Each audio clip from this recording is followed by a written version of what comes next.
gummy bear.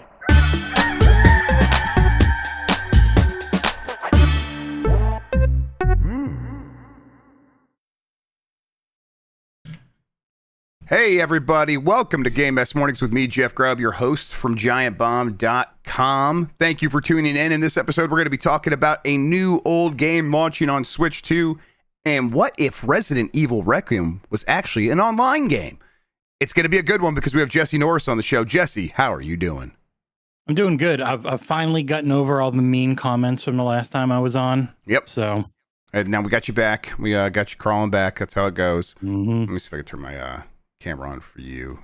My break. Who knows? Hello, handsome. There it is. Perfection. All right. So, yeah, man, I'm looking forward to going on my break here. I'm going to take it easy. Going to drive. Going to do a little family road trip up to Michigan and then do nothing else. That's kind of the plan. Maybe go to the beach. It's a good plan. Go to the beach a couple times, hang out. It'll be excellent. So, on that trip, I do think my plan is to mostly play Survival Kids from Konami on the Switch 2, which I've been enjoying. Yeah, I'm wondering how much, what are its legs? Because it's I like the initial introduction of the concept, which is this very streamlined survival game of, you're gonna have to collect wood and materials, but you don't worry about deciding what you need to be building. We're gonna set up some boxes that you need to just fill with the stuff to complete some tasks that we set out for you. And then it does the the star system. Did you do that pretty quickly and find all the secret stuff? Well, then you get 3 stars on that level. Let's go to the next level. And it's okay. I'm enjoying that so far. But does that concept have enough going on that, excuse me, that they have enough to get me through hour 8? I don't know. We'll see. But no one else is playing this game. So I'm kind of having fun and enjoying myself in a game that no one seemed to care about. Well, I remember that one. Obviously, we didn't get to cover it because it was Switch only. But I know people who did. They reviewed pretty bad. Yes. So I was surprised, but happy to hear you like it. Yes. It's got some... I think it might be too simple for quite a few people, but it's just... We're simple boys. Yes. We're okay with that. Exactly. And it's also, like I've said somewhere else, it's snappy. I just like the way it feels to run around, grab stuff, do things. So yeah, I'm into it. I think it's it has some juice for me. Like the good type of thing to have on a handheld when you're not at home. You don't want anything super complicated. It just becomes kind of a pain in the butt. Exactly. It's good bite-sized experiences is actually a pretty slick thing to have. You're right. How about you? You playing anything that you're super excited about that you could talk about? I know you're always reviewing a million things. Yeah, I'm actually in between. It's weird. I know. I've got a cat standing on my Go XLR, so I'll pull him back. But main thing I've been playing that I've really been enjoying is called Soulstone Survivors, which came out about a week ago. It had been in early access for a long time. It's essentially a twin stick shooter Vampire Survivors. So you have more emphasis on aiming and dodging, but other than that, it's Vampire Survivors as a genre. Really good. A little too busy sometimes graphically, but super deep, super dense. Maybe a little too easy early on, but boy, does it get difficult. We reviewed it on the site, and our Vampire Survivors sicko gave it a 9.2. He absolutely adored it. So he's got hundreds of hours in it over the last couple of years while it was in early access. So yeah, I mostly been in that one. I enjoy that. There's been a few of these twin stick Vampire Survivors. I've enjoyed a couple of them. Maybe this is one I should check out as well. It's I'm looking for that kind of game for my break, so that might be a good fit. Yeah. All right. Let's do this. Let's explain ourselves. Let me tell you what we do here first. giantbomb.com/join. You go there. You help us out. Help us make stuff. We really appreciate it. You become a premium member. You ensure that we get to continue doing cool things while also getting ad-free versions of our shows. You also will get some extra goodies. We for example, yesterday we did a Q&A with the community in the Discord. And the way to get into that is to be a premium member. A bunch of people joined. We had more than 200 people in there. That was awesome.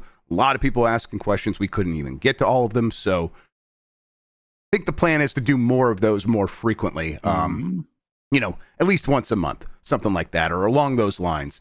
But yes, we really appreciate everyone showing out for that. And again, if you want to partake, if you want to get into those in the future, go to giantbomb.com/join.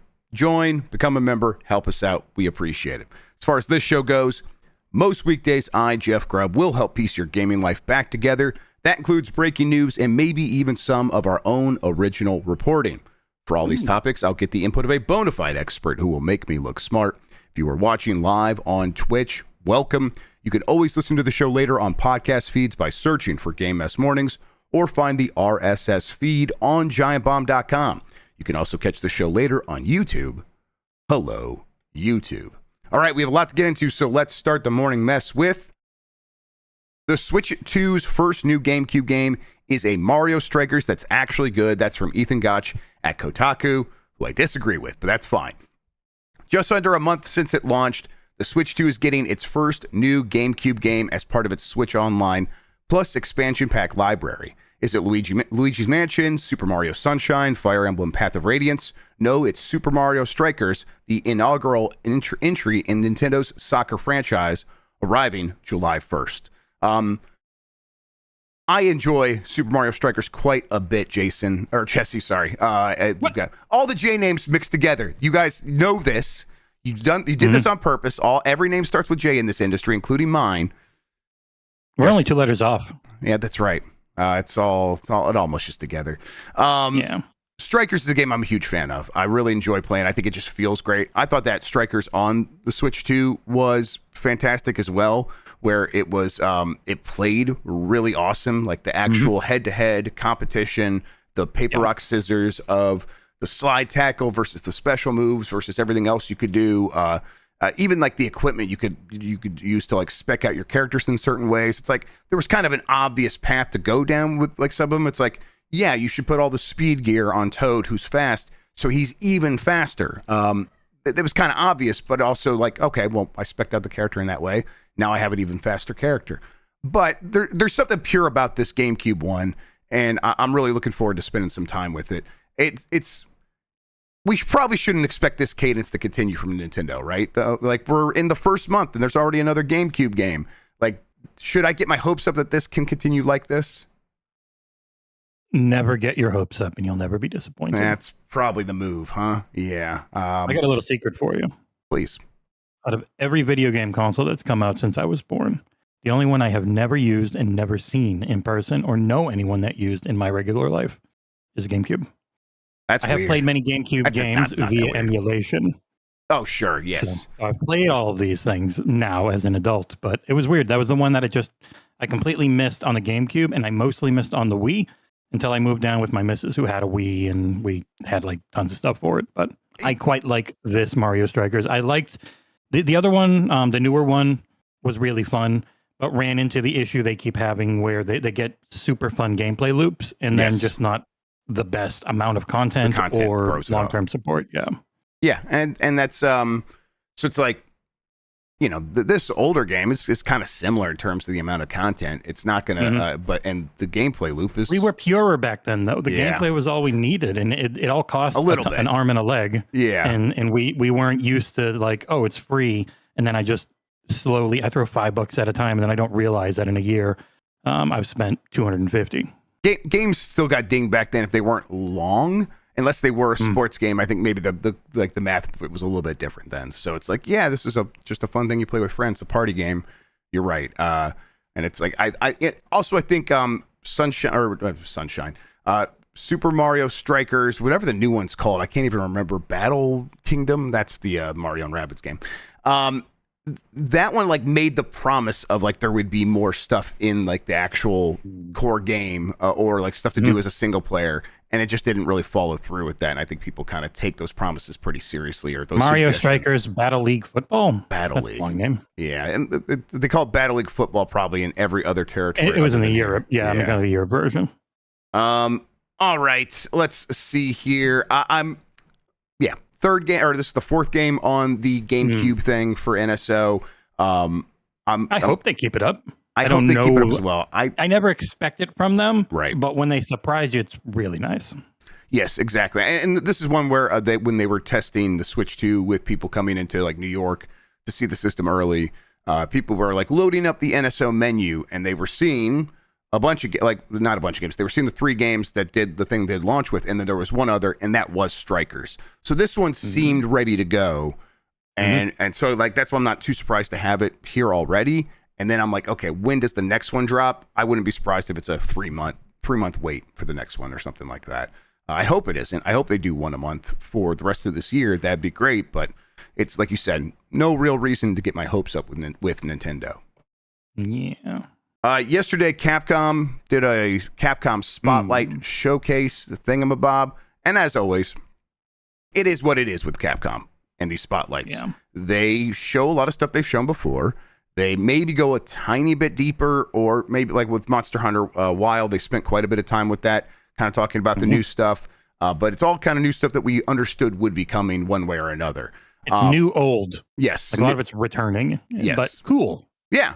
Like we get what it is. Like I have no complaints because I understand. Yeah, it can't fix the broken loop of Monster Hunter Wilds for me. Yeah. I mean, hunting and gear building to fight certain things just doesn't matter. Like I got through every fight using whatever I wanted, having it just carry me to the monster every time. It was not my favorite. Yeah, but yelled at a lot for giving it a 7.5, but now I think the people on Steam all agree with me. Yeah, I think you actually got that one quite spot on. That's the reaction on Steam right now for sure. Oh, it's so close to being amazing. Like it just needed to actually keep the monster hunting part. Yeah, give me the reason to grind outside of cosmetic. I think people think it's fun to play. I think people think the game is really fun to play. They just are like, can you get us into your treadmill? And that part is not working for the vast majority of people. This content that they introduced here at the very least is more, and that's one of the complaints people have is they just want more stuff. So that'll kind of help a little bit to alleviate maybe some of these complaints. But I think you're right that the core is still a little bit rotten there. But hey, now it's going to need the expansion. Yes, it's going to need Arch-Tempered Uth-Duna, which you're going to get in this finally. Go watch our Spotlight thing. Even though they didn't have a lot to announce, we had a good time. Yeah, it was weird. They didn't have Onimusha in there. When that was the thing we got to see the most back at Summer Games Fest. I was surprised. They barely showed any of what we saw for Resident Evil. Yeah. And they barely showed Pragmata, which we got to play 20 minutes of. Like, there was a whole long section. Like, it's weird when they had so much content there, and then they very quickly went over those games. Like, the Resident Evil one and the Onimusha one were both had like a half-hour demonstration. Your gameplay. And it's I think that's maybe where it was like a little bit like for this Capcom Spotlight, maybe I was thinking there's a chance there's going to be a little bit more here because we did just come from Summer Game Fest where Capcom did have a big presence. And like you said, they had all these things to show, quite a bit more of Pragmata. It was all behind doors. So that's why I figured they'll now show it here. Exactly. And then this is the moment. Barely did. Yeah. So they showed snippets of the Resident Evil 9 stuff that we got to see. But, the video gameplay demonstration that we sat in a room to watch is still not online. Like I thought we'd get to the other side of this and we would see it. Yeah. Like the Schreiers and like they actually get to play that themselves because they're special. Exactly. Pragmata,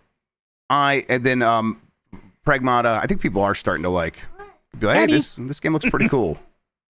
Hit and run. Yeah, I know. I think she's coming to tell me she can't play Switch 2, but she needs to go clean before we go on our trip. So no more Switch 2 today.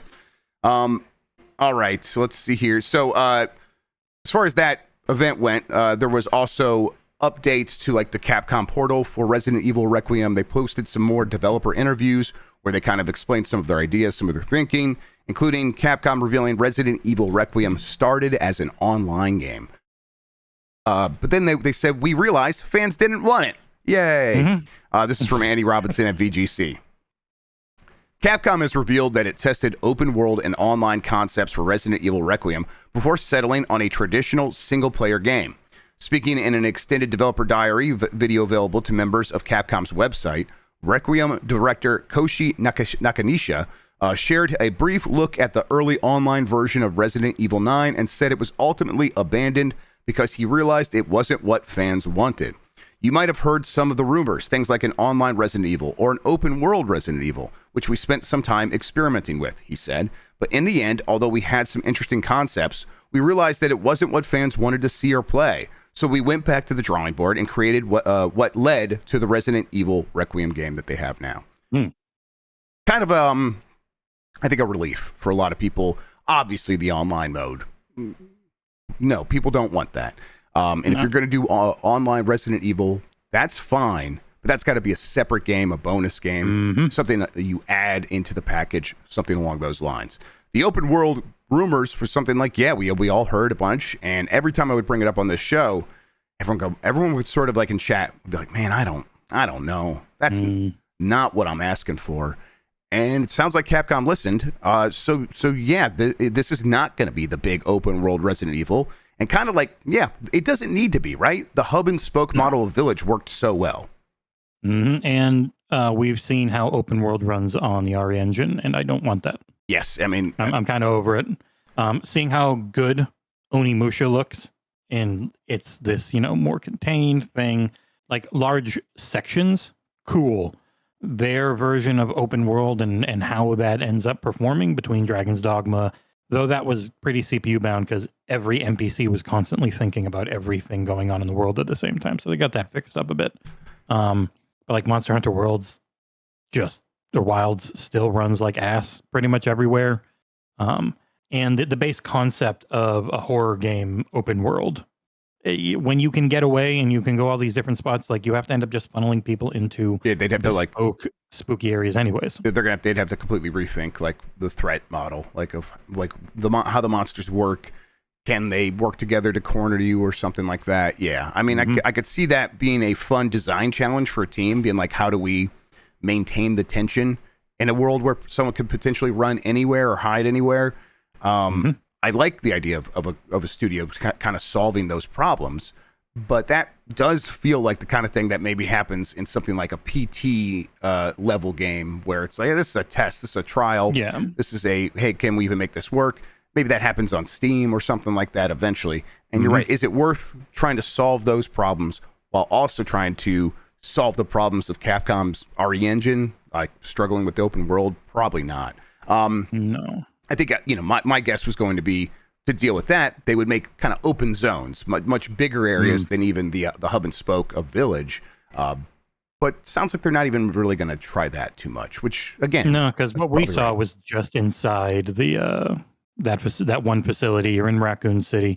Dust Golems had a bajillion leaks that have pretty much all turned out to be correct, despite people always shitting on him. He has continually maintained that there's the main protagonist is Leon, who they said is not a protagonist in this game. Yeah. But I'm really curious if it's going to be the horror sections of this game, or Grace, I think her name is, and then the more action, third-person focused stuff ends up being Leon.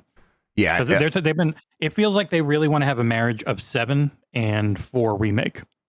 Which is an admirable goal. Be amazing. Yeah, that's right. I would really be into that. Exactly. 4 remake is one of the best games I've ever played. And it's like, mix those things up. That would be that sounds like a great game to go back and forth between that to really keep the loop feeling and the pace feeling really fresh. Yeah, like you mentioned it. They're like really talking up Leon S. Kennedy not being in this game because they're like, hey, it doesn't make sense for some of these like really scary games. And we're trying to make something really scary here because no one wants to see him react in a scary way. They're like, they want him to be big, tough guy. And they don't want him cowering. And so it's like we're kind of limited in what we can make the player feel. And it's like, okay, well, it would be really funny though if you made Leon Kennedy go back to Raccoon City at this point though. So let's just actually have him do the shuddering. Like you were in that theater demonstration for it. Her stomping footsteps in first person mode were really funny. Yes. And I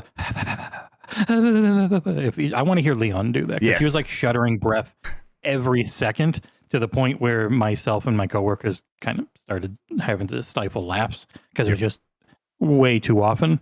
So I want to hear that from Leon. Yeah, you weren't the only ones before I went in there to talk about like the breathing was a lot. Like she was breathing audibly in every second of that. That actress was doing her damnedest to sound absolutely terrified and out of breath. All right, we'll stick with Capcom for now. Pragmata is a secret Mega Man game, claims fans dying for a new Mega Man game. This is from Mad Patches at Polygon. Pragmata, Capcom's long delayed sci-fi action game, blew us away at this year's Summer Game Fest. I'm with Matt. I enjoyed it.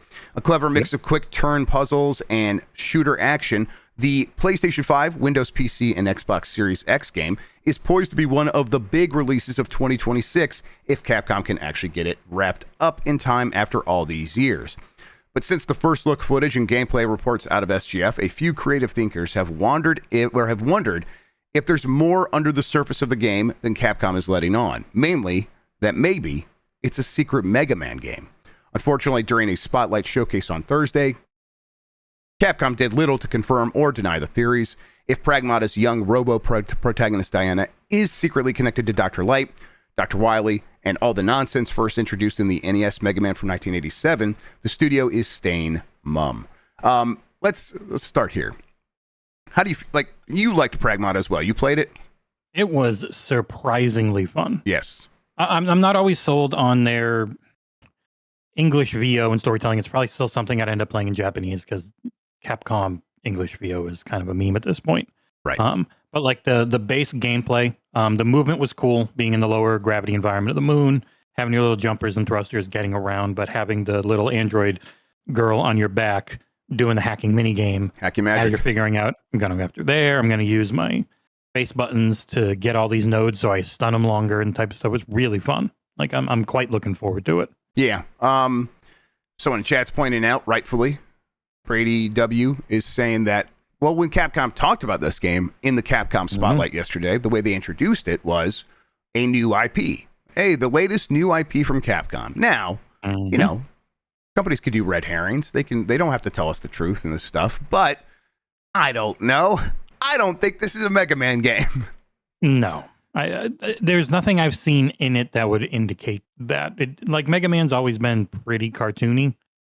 Unless this was like way in the past, I don't know how it would fit. It's not like the robots are slow and they're like shitty Boston Dynamics ones. They're not Mega Man level cartoon float around anime. Yeah, but characters. then the girl is like an android, right? So they clearly have this world does have technology that goes way beyond whatever she these seems robots. Special though, but yeah. Oh yeah, for sure. But like because she was made by Dr. Light, Oh shit! No, she was made by Wily. You're gonna find that out at the end. Yeah, exactly. That's actually the more likely scenario. Because this clearly is a Mega Man game. No, I think this is fun. I wish I don't like fully understand like the theories. I mean, I'll read this here. Theories that Pragmata was Capcom's AAA attempt at a Mega Man revival took off in the forums and conspiracy-tinged YouTube videos shortly after SGF.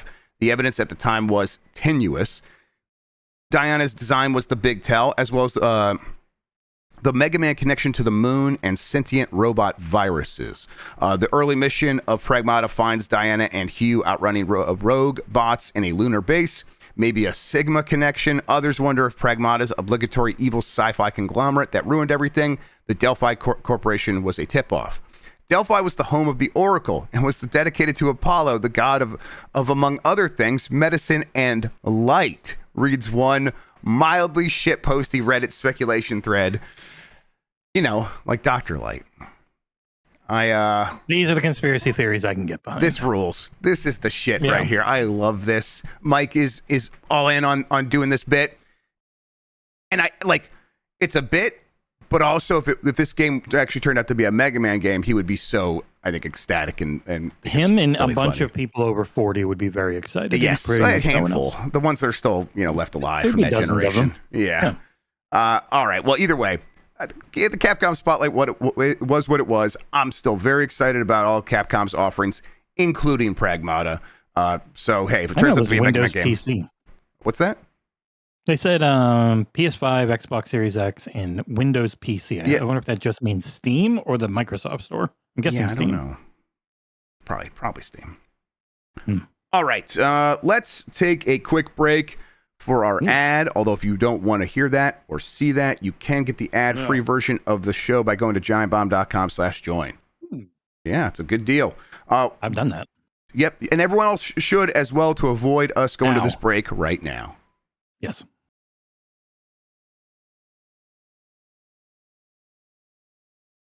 Gummy bear. Oh, I broke it.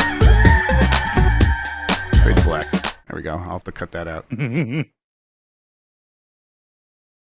All right, we're back. We're not starting the show, everybody. The show over. We're not going to do that from the beginning. I know I said that's the rule. That was just a joke. All right? It's my first podcast. Funny yoke. Welcome back to Game Mess Mornings. Jeff Grubb. Just blame OBS. Jesse Norris. Oh, it's OBS's fault. Yeah. Yeah. The problem is I'm actually having real issues with OBS. I know.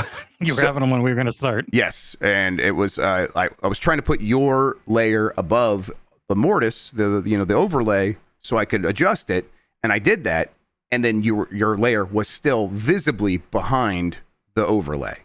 So it's like it just broke. It just simply did not function the way it's supposed to. I had to. OBS is amazing for being free, and it's still infuriating. Yes, and it's just in one of those gullies, right? It's ups and downs where it's like, oh man, it's been working great for months, and now it's just like they're clearly working on some other stuff, and maybe some of the basics are kind of falling to the wayside a little bit, but whatever. Thank you, like OBS, a random driver update can just blow it up if you use hardware acceleration. That's honestly, I think I'm skeptical of even blaming OBS. I want to blame the NVIDIA 5000 graphics drivers. Those things are just, they seem kind of hot. You know what's amazing? Hey, I've got a 7900 XTX from AMD. I've had zero issues with it since getting it. It's been perfect. That's so weird because like the AMD drivers used to be the worst, and now, all right. Well, hey, things change. Let's keep going here. Fantastic news, everybody. EA workers' pay continues to dwindle as CEO picks up $5 million bonus, thus creating an amusingly tall financial graph. This is from PJ O'Reilly at Nintendo Life. EA's CEO Andrew Wilson has somehow managed to find himself $5 million richer than usual this year, according to the latest proxy filing by the company.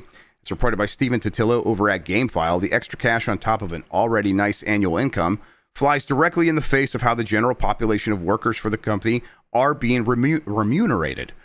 Hey, I got that right.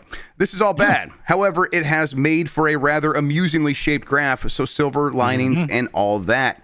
And the graph, for people that are listening to this podcast, because that's how you listen to podcasts, it's very tall. You have to scroll for quite some time to go from what it's showing is on the y-axis. Axis is at the top of this very long scroll is the pay and the compensation that Andrew Wilson is getting. Then you scroll down and you keep scrolling until you get to the very bottom. Several seconds later, several like mouse scroll wheel rolls later, you'll get to the bottom and you'll see very near the bottom of the y-axis. God, I keep saying it that way. You'll see the pay for EA employees. And it's just this tiny, minuscule fraction of Andrew Wilson's pay. And it's also going fucking down. And it's going down. That is the other side of this, is that not only is he getting a big bonus, the amount of average compensation for EA employees has gone down compared to previous years. And that is like 30 grand. Yeah. And it's like, that's hard to explain, because this is not like the total number of like labor costs. This is about like, the people you're actually paying to do the job. And if you're like firing people or laying people off, even, you would assume a lot of those people would have lower pay than the people you're keeping, but maybe not. This is a weird one. The constant cycle, and we're going to probably hear more about it next week with Microsoft, according to everyone, is we see the big firing numbers. Like EA just did, 600? Microsoft just did a couple grand, but Microsoft has like 228,000 employees or something, which is still more than they have because these guys keep hiring more and more cheaper people to replace. So they're actually going up in headcount despite all these massive firings. But you don't see a press release that says we've hired 8,000 people this year. You just see that we fired 7,000 people. Yeah. It's this really stupid cycle of nonstop firing longtime people who make a lot of money, the senior hiring juniors who make hiring juniors who make a lot less. And I wonder why games are worse than they used to be. It's I just like senior developers are hard to keep in general, but it does feel like, Jesse, that this industry has gotten on the other side of caring about that. There used to be like, man, we got to just find these senior devs and hold on to them, and now they're like, we got a handful that we are going to keep, and then we'll just hire the cheap labor and kind of figure it out. And, you know, the games kind of make themselves at this point, right? And so, creative industries are really weird. Like, video games are the only one where people stick around decently long after a project's done. Like, if you're in a movie, if you're on a TV show, anything like that. Not a gig business necessarily. Yeah, you leave, you go do the next thing. You're jumping job to job. And video games are a similar form of entertainment, but they do end up being more long-term for some people. You'll see plenty that have like 7 big games on their, CV and stuff because they've jumped from thing to thing. But more and more, I think people are getting used to seeing people like a Josh Sawyer and others that are just at Obsidian forever, and Todd never leaves Bethesda Game Studios, but everyone below them is constantly jumping around all the time until they find that for themselves, or they get big enough to start their own thing like the people from Playground did. It's always been this way. It's never been this way to this number. And it really, it's one of the main things that's still like correcting from COVID is just how many people keep getting fired. Yeah, it's we're still in that wobble for sure, without a doubt. And it's I think that there was a time when you really could have the goal of finding one of these stable companies that would keep you on for a long time, because those companies had it in their head that they could find that equilibrium. And I think after the kind of crash and burn of the idea of live service games being the savior for all these developers, where, you know, the positive there was you could kind of predict month to month what the money you were going to bring in. And it was going to be very steady. And instead of having one day in 5 years when you launch a game where you make all your money back on that one day when all the pre-orders kick in and everyone shows up for the midnight launch, it was, oh no, we're going to have these live service games that just they're stable and they make quite a bit of money and they do it for years and years, and we can kind of keep everyone employed that way. And now they don't believe in that anymore either, and rightfully so. It's not working. So I think they're just looking around and being like, we got to shed the weight. And there was a period there in like the early 2010s where this was really bad, where a big game would come out, everyone would get laid off. And it just sounds like we're going back there, but now the industry is so much bigger that it hurts a lot more. So, just and then meanwhile, EA's CEO is getting a $5 million bonus, and I just don't know why. I would love someone to just sit down. They haven't been performing well. Like they all of their things were down, so it's really weird. Right, and like let's be as grim about it as possible. EA disappears tomorrow. What's all that different in this industry? Now, the sports games, clearly that's a massive audience. So yes, I'll give you that. Sure. But that's a very known quantity. Someone else would step in and do that job. But I do recognize that's one that's like would have to be done maybe by a massive publisher.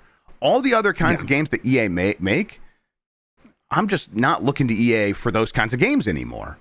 Yeah, they took a bunch of shots. They put out some really good originals, and like none of them did well. Yeah. So they're now of the mindset of, okay, like everyone is shifting to focus on known pillars, and then in a few years it'll be shifting back to, oh God, the known pillars didn't do that much.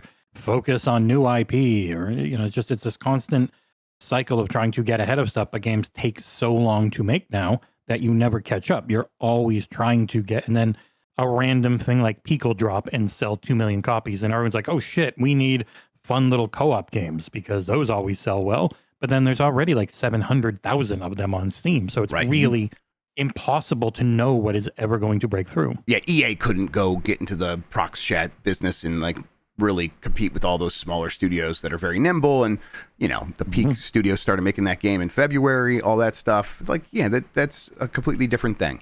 So it's like I've been wondering for a while now, what do we actually get out of these big publishers? And then like the even more pointed question here is, what do we get from Andrew Wilson being in this business? Why is it so crucial we keep him in this business with all this massive compensation? And I get that's not necessarily the incentives here, but as far as I'm concerned, that's how I feel, because I don't care about EA's bottom line. That's your stuff, whatever. What do I get out of it? And it's like I just get headaches, because this is like silly a company that is constantly lost, constantly looking for its next trend to chase. and then fail on and abandon and wobble back in the other direction. We just don't need these companies anymore. They're dinosaurs, and yet Andrew Wilson's going to get a $5 million bonus on top of his, like, $40 million pay or whatever. And if he ever left, it would be an enormous golden parachute. And without a doubt, yeah. Fire people to pay for it. Remedy says there's still a lot of work ahead as FBC Firebreak hits 1 million players. This is from Chris Scullion at VGC. Remedy says it still has a lot of work to do as it announced that FBC Firebreak passed 1 million players. The game was released on June 17th on PS5, Xbox Series X, and SMPC, and was available on Xbox Game Pass Ultimate, PC Game Pass, and PlayStation Plus PC Game Pass and PlayStation Plus on day one. It is a game that just seemed like it was struggling because it had almost no players on Steam. It is down to like 100 concurrent players on Steam, and we were talking about this on the Bombcast. Jesse being like, maybe it's doing all right on console, but it's hard to like know for sure. And because it is on those, it's on Game Pass, it's on PlayStation Plus, but a game like Rematch is available on some of those services, and it's got 100,000 concurrents on Steam. That's something that can frequently happen. And it felt like FBC should be one of those games that does do well on PC. Does this speak to is that the story here? Is it doing really well on console and we just couldn't see that because we don't get those numbers? And now that we have these numbers, it's like, oh yeah, this is doing great. Or do you think a lot of people are trying the game and bouncing off of it? I mean, I don't know. What's your insight here? It's like views on YouTube, where people sticking around and watching them, because that's what actually matters. And the thing they'll care about is hours played. And you rarely ever get that metric, nor would we really know what they were hoping for versus like those only ever come in leaks. So it seems to be doing all right. I don't think a decent player number at launch was out of, expectations with this launching into 2 subscription services on, over 100 million consoles, essentially. The long-term sticking with it is the hardest part of all of these. Yep. It's hard to get a player base, and it's harder to keep them. And I don't think it has much incentive to play it more than a couple of nights. You can see almost everything in it. And unless you really care about bumping up the difficulty and seeing some different versions of the exact same level layouts over and over again, where you just have weird purple things chasing you that you have to eventually kill. I don't think it has the juice. I don't think it has the loop. It doesn't have the thing because one of the main things this would have needed to pick up, especially in the streamer community, which is then a big way to get more player count, is proximity chat. And I remember them talking about it in the Discord during the review period, and they were like, yeah, most of these games don't have it. And I wanted to reply, but I didn't.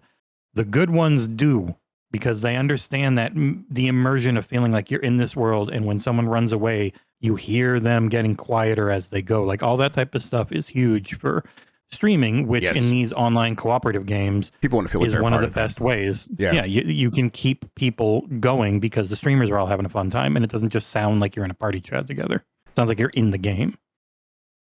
Will Smith, not that Will Smith, on Blue Sky does have a thread about this. He said, launching with matchmaking enabled is a terrible idea for most co-op PvE games. Big competitive games have trained players that queues should pop in about 30 seconds, which is unreasonable because of the length of the sessions and the size of the parties. He's talking about for the co-op PvE games. In order to get queue times that low on games with 45-minute sessions, you need tens of thousands of concurrent players spread around the world, 24 hours a day, 7 days a week. You'll hit that on your initial launch bump, but it trails off almost immediately, even on successful titles. And Will's worked on a game like this before, everybody, so he does have insight into this. But we're on Game Pass with crossplay. We'll get players from that. Yes, you'll get lightly invested players who will stream your game for 10 minutes, decide they don't like it, abandon the session, and screw up the first play experience for 2 or 3 other people who probably paid money for your game. And your Steam DB numbers will be terrible because they won't reflect the Game Pass players. Then you'll get this lovely interaction in your Steam forums where people who want to spend money on your game actually go to decide, like they go there to decide if they want to spend money, and they'll see game is dead posted over and over and over again. If you look at concurrent players charts for successful, long-lasting co-op games, they grow over time. They rarely pop on day one. Instead, they're slow burns over months or years. Deep Rock is a classic slow burn, but it's a much more accessible game than GTFO or something like that. When you launch any game, you learn more in first hours post-launch about how people react to it than any amount of pre-release testing can show. Better launch slower and turn on Game Pass spigot later when you've had the time to adjust and iterate based on what you learn. To me, that sounds like probably an accurate assessment of what is happening with FBC, where it's like, yeah, you probably are getting a lot of people who are excited to see a new multiplayer game on their service. They're going to go hop in, and then what you described of kind of meeting something that is a little strange, doesn't quite have juice in certain areas. Maybe if you're playing with friends, it clicks, but otherwise, and I bet that for, hey, 1 million players is nothing to sniff at. Like, there is going to be a percentage of those who are into this game and do want to keep playing it. And that's a percentage of 1 million is a lot, kind of no matter what that percentage is. It's probably going to be something, even if it's a single digit number, like that's still going to be pretty decent. But I don't think that's the story here. I think the story here probably is that this is a game that is going to have this Game Pass bump right now, and it will probably fade pretty quickly. And I don't think anyone's going to be too surprised by that. A game that I had a good time with because I was playing with friends. So it's a fun couple of nights if you've got a group to play with. It'll have more legs being on both PS Plus and Game Pass, but in the long run, everyone's been conditioned, and I think the main thing that hurts all of these games is everyone is conditioned to get unreasonable amounts of content. Either they're jumping into Minecraft, which just has 15 years or so of content in it. They've got Roblox, which is a sweatshop for kids to make stuff. It has 16 million CCUs in a single goddamn friggin' one little part of it. Or they've got Fortnite, which took the entirety of an enormous engine-making publisher to constantly feed it content. And that's just what people expect now. And Remedy's how many people? And this is probably a very small team. Like, no one can do it. Like, you see it with Repo and the friggin' drug simulator one on PC. I can't remember the name. Schedule One. Yep. Yeah. You see it with even like, oh, this, what the heck? There's not enough to do. It's like, it just launched into early access from a small handful of people. Like, the expectations on the amount of content every one of these games should have has just been set in a way that cannot be matched by pretty much anyone that isn't Call of Duty with all of Activision behind it type of employee counts. That's right. All right, let's hit these last couple of stories here. Turok Trilogy Bundle Physical Edition announced for PS5 and Switch. This is from Marcus Persson at Game Reactor. Microsoft is facing yet... Oh, wait. This is weird. The story got mixed in here. My bad. The Turok Trilogy Bundle basically is going to be coming from Night Dive, and they are... putting all 3 games that they worked on for a long period of time. They hit those games over a long period of time, and they're excellent. All of them are really well done, like most Night Dive remasters. They're putting it on physical. You can go get it for Nintendo Switch and other stuff. This other one here is about the Microsoft layoffs. I was going to talk about that story, but we kind of talked about it up top a little bit. But Forza turned 10. Jesse, Forza Motorsport was a dud. Yeah, it was a dud. It's a good game now. So the main issue, for sure. Yeah, the main issue with it was like 7 years in dev, and then launched pretty barren compared to other iterations. Way better physics, way better driving, and stuff like that, but missing most of what people had really come to. And that was the whole idea. Is they were going to spend extra time, get it set up for the new generation of consoles, then get back on probably their regular cadence of delivering one every other year, every 3 years. Can't remember what they used to be on, but whatever. Yeah. And in the process of doing that, they ended up with a game that had less stuff because it's like they were reworking everything else. And it's just like people, for the ones that noticed the difference, I'm sure were ecstatic and then like, man, this is an improvement. But they were going to be there no matter what. There was a growing audience of Forza Motorsport fans who were like, I like these games too. I'm surprised I like them, and I'll keep showing up for them. And I think they just forgot about the game because it took a little bit longer. And then when they did try it out, it was like, oh, this, it's that game again, and maybe even has a bit less than what I was expecting. That's a rough position to put. It's in a great spot now. Yep. Which is why I would imagine they're then looking to cut. They spent to get it into a good spot after a year and a half, going on 2 years. At that point, it's in that spot. Are you gonna gut the studio and then rehire up cheaper people and start working on the next thing. Trying to find a way to get right to work on with all these people working on the next Forza. Like, you're probably going to take some time before you do that, because you're probably not going to go back to that cadence. Because and I know other parts of the story is there's like rumors about how many people it would be and potential studio closures, because they do have a ton of studios that haven't. They've got a fair number that haven't really put anything out themselves in a while, especially on the Activision side. And Activision did pretty much double their headcount while being acquired. And I think we've been kind of lucky that they didn't go in and immediately gut it all, as corporations are wont to do. The big part of all of these rumors is reorganization, because right now they have 3 bespoke publishers. Yes. They have Xbox Game Studios, Activision Blizzard, though Activision and Blizzard are separated within there in King, and Bethesda. And so they have 3 sets of PR. They have 3 sets of middle management. They have 3 sets of marketing, 3 sets of distribution. 3 sets of like internal structure of like how employment works and how seniority works. That doesn't match with one another. So if you haven't seniority at like Microsoft Game Studios and you want to go work on Call of Duty, well, that's a Microsoft now. It's like, well, your seniority might not actually transfer in the way you want it to. And it's like, oh, okay, well, that's annoying. So and there's reasons for that. Like, they wanted the autonomy. They wanted to kind of let these things operate in a certain way. And there was public reasons for that. It kind of makes the whole thing of Game Pass feel more valuable. If like, oh, man, I get this company, that company, and that company. The way that Disney Plus does you get Nat Geo and Marvel and Star Wars and all this other stuff and ESPN. And it's like, oh, wow, I get all these brands under this one cost. But it's clearly it's unwieldy. It's this massive thing, and I'm sure it's costly. And so it's like, it always felt that sort of Damocles was hanging over this whole way of doing things. And it just continues to chop away at it over time. If there's a lot of firings, I think the majority wouldn't be creative. I would hope the majority wouldn't be creative, but I would fear that the majority would be everything else around it to, more centralize everything. Because we've seen the benefits of their Xbox Game Studios all working together with their version of Unreal, and just how good they are with Unreal Engine now. Like, let's apply that to all our business strategies here. Yeah, maybe. Which sounds cool for us, but then that means thousands of people get cut, which really sucks. Yep. Yeah. It's like, oh, I understand the business sense of this, but I'm not a businessman, so I hate it. Yeah, this doesn't help me really. Yeah, in terms of like cutting people for improving PR flows or whatever. And improving your workflows and cutting your costs. It's like, I don't give a shit about that. You've got $100 billion in the bank. All right.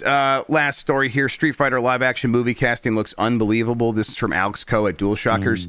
In case you didn't know, Capcom is taking another run at a Street Fighter live-action movie that's targeting a release next year. While we haven't gotten a trailer yet, the cast has been announced, and it's hard to believe some of them are real. We're not saying the casting choices are bad, but rather just a bit odd given the big names. What's that? One of them is bad. I don't know if it's in this, but the guy playing Dan is known as an anti-woke comedian who had Trump on his show. And like, oh, cool. Fun. Good times. All right. According to The Hollywood Reporter, Curtis 50 Cent Jackson is going to be playing Balrog in the Street Fighter live action movie, which that's not actually all that bad. I like 50 Cent. That'll probably be fine. Roman Reigns is going to be Akuma, which is wild. That's weird. Yeah. I guess he doesn't need to do much more than like stand there and look tough. But I don't know. I guess I haven't seen Roman Reigns really act. I haven't seen whatever Marine movie he was in from WWE Studios. All right, Jason Momoa is apparently going to be Blanca, which is an incredibly weird fit for me. You get like this incredibly handsome dude that everyone's like this, he's this idol or whatever, and you're going to make him be a green electric guy. I don't know. That doesn't seem like a great fit to me. Noah Centineo, who I don't know, is Ken. Kalina Liang is Chun-Li. And gay country singer Orville Peck has been cast to play Vega. That sounds fun. I didn't know that was his whole title. Yeah, that's his. I think it's his government name. Good for him. The movie's main protagonist role has been given to martial artist turned actor Andrew Koji, who will play Ryu. Okay, I don't know. The vibe of this to me has been very similar to the vibe of the casting for the original Street Fighter movie. and I just don't think there's any way that this can replicate the charm of that. So I'm like, I don't know. Am I worried? I don't care. The Street Fighter movie is bad. I guess I don't care. What if they brought back Jean-Claude Van Damme as Guile? That'd be great, but he should play M. Bison. He should be the bad guy. Yeah. Although I don't know if he'd make a great M. Bison, but I like. I mean, he doesn't make Jean-Claude. a great anything. He just makes a great Jean-Claude Van Damme, which is, you know what you're getting. Yes, exactly. Here in chat, Mechanized says it. At this point, with this cast, the way I'm reading it, I do hope it's a train wreck. I hope this is just a fun, almost Uvable level, unraveling of a film. But we'll see. No, I want this to be Tommy Wiseau or just truly something terribly directed, but with all these big names, right? And with a budget, yeah. Neil Breen with a budget, that'd be fun. All right, let's see here. I'm going to get to the poll question in a second. Before I do that, though, Jesse, why don't you tell people where they could find you on the internet, what you have going on, all that good stuff. You can find us at xboxera.com. We have a friggin' platform name in there, but as you know, one of our co-founders and his boyfriend, Nick, all about Nintendo anyways. We like everything. Contemplating a name change just to get the corporate title out of our name. Right. Because it might not, it just takes one executive jumping in and saying, why do they use our name in there? And then they lose their shit. But at xboxera.com or patreon.com/xboxera, trying to grow the Patreon. We're doing these things. We quickly look at a video game in a series called Patreon Peeps. Ooh. Always exclusive for patrons. That's fun. We can peep. You always got to be peeping. That's what the people want. That's what the patrons want. All right. Didn't have the wherewithal and the bandwidth to post yesterday's poll, so we'll post that now. Super Mario Maker 3. Do you think Nintendo will make that for Switch 2? We'll get that up and posted here so you guys can vote on that. I am out next week, so I'm not going to be around to do Monday's show. I don't think. Like, there's a chance I might hop in and do something, but again, like I said, whenever I suggest something like that, I get yelled at and they're like, just go enjoy your break. But Mike's going to do the show on Wednesday and Thursday. At least that's the plan. So when he does it, give him go easy on him. He'll probably do a shorter version of the show we were talking about. So probably just kind of run through the news with a guest, whatever, not feel like he's got to keep a conversation going. I don't care. Whatever he wants to do is fine. So we'll probably get the results of the poll on Wednesday when he does that show, but who knows what's going to happen. But yeah, we'll just do that poll. Super Mario Maker 3. I am curious if people actually think that is going to happen. From the outside looking in, I don't know if you were ever someone who cared about Super Mario Maker. Both those games, fun. Yes, I love those games. I spent a ton of time playing levels that others would make for me. I enjoyed making levels. It was I have an online presence and I can go with a community game. It was like perfect for people like us. I don't know if that has the juice for Nintendo that they want to go squeeze a third one there. I'm skeptical. Yeah. What do you think? Well, especially with how they supported them or lack thereof. Yes. I don't know that people would really hope this is the time, but then it would be like that every Animal Crossing and it just never gets any support and people are sad again. Yeah. Yeah. People being sad about the Animal Crossing thing is silly. Like, that game is what it is. You don't need to. Yeah. Who cares about support for that game? It's just go buy a game, play it, buy the next game. There is no lack. It never stops. Yep, exactly. Plenty out there. All right. So that's the plan for the poll question. We got what Jesse has been working on, where you can find them. So at this point, I think I'm going to tell you guys what's happening at Giant Bomb. Later today, we are going to be getting together with MinMax to play some rematch, a 3-on-3 battle. I think Leo Vader and his team, I was talking to him about setting that up. I think what we're going to do is they're going to stream their side, we're going to stream our side, and then we'll probably hop into like a Discord where we can talk shit with each other between matches and stuff like that. We'll see if we can get that going. But yeah, looking forward to that. That'll happen around, let me check this at the calendar right now. Yep, the plan for that is at 3 p.m. Eastern time. So that's noon Pacific. Tune in for that here on Giant Bomb. I will be in chat. Other than that, we'll have some other stuff we're going to be putting in the hopper. We're going to try to do that demo derby. Got something happen with that Baby Steps demo, things like that. Maybe you could catch those things next week. And then, as a reminder, we're doing the best games of the century. If you want to go vote on that, there is a page up on giantbomb.com where you can vote on your favorite games of the last 25 years. We will get the results of that on July 4th. I think we're going to post it up on the website that day. So look out, everybody. All right. With that all out of the way, Jesse, thank you so much for hanging out with me today and talking about video games, man. I really appreciate it. Always a pleasure, Jeff. Anytime. Thank you all for watching and listening. You're the best audience in gaming. Until next time, have a good one. Take care of yourself, and goodbye.